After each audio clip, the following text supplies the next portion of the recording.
जिनको अर्थराइटिस था उनको 5 चीज़ों का जूस पिलाया, एलोवेरा, गिलोय। एक जूस पीने से भी, केवल एलोवेरा पीने से भी सुबह से शाम तक थोड़ा थोड़ा थोड़ा थोड़ा, पहले 25-50 ml, फिर आधा लीटर तक जूस पिला दिया। धीरे धीरे डाइजेस्ट होता चला जाता है। दिन भर एलोवेरा पिलाया, दिन भर गिलोय का जूस पिलाया, फ्रेश, उबालने से थोड़ा गर्म हो जाता है। दिन भर निर्गुंडी का पानी पिलाया, दिन भर पारिजात का पानी पिला दिया, दिन भर सहजने का पानी पिला दिया, और 5 पानी पिला दिए तो फिर तो ये पंचामृत हो गया अर्थराइटिस के लिए। पेट के लिए पंचामृत है जीरा, धनिया, सौंफ, मेथी, अजवाइन, और जिनको एसिडिटी है जीरा, धनिया, सौंफ, मुलठी और गुलाब के फूल। फिर जिनको कफ कोल्ड है उनके लिए तो घर में सारी चीजें मिलने मुश्किल हो जाती है।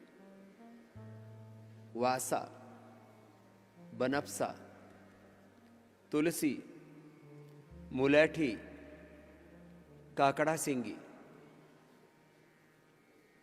फिर सौंठ, पिपल, काली मिर्च, ये सारे घटकों को एक जगह मिला दिया तो स्वासारी क्वाथ का पानी पिला दिया। किसमें? कफ रोगों में। कफ रोगों में स्वासारी क्वाथ का पानी दिन भर पिला दिया।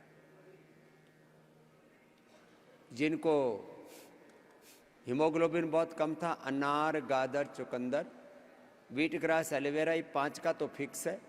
जिस समय आंवला उपलब्ध होता है उसमें आंवला मिला देते हैं, मेथी, बथुआ, चौलाई, पालक, जो भी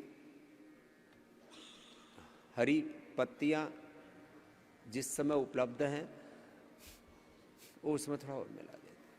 हीम जूस हमने इसको बोला, इसी की बस्ती दे देते हैं। और 6 से 12 हीमोग्लोबिन मैंने लोगों का 1 सप्ताह में होता हुआ देखा है। ये किसी दूसरे तरीके से संभव नहीं है। लोगों को हीमोग्लोबिन भी चढ़ाते हैं तो उतर जाता है, फिर वो वापस कम हो जाता है। सीधा खून चढ़ाते हैं, प्लेटलेट चढ़ाते हैं, और हम यहाँ प्लेटोग्रिड जूस पिलाते हैं। अनार, पपीते के पत्तों का रस, गिलोय, एलोवेरा, व्हीटग्रास, इसको प्लेटोग्रिड जूस बोला हमने।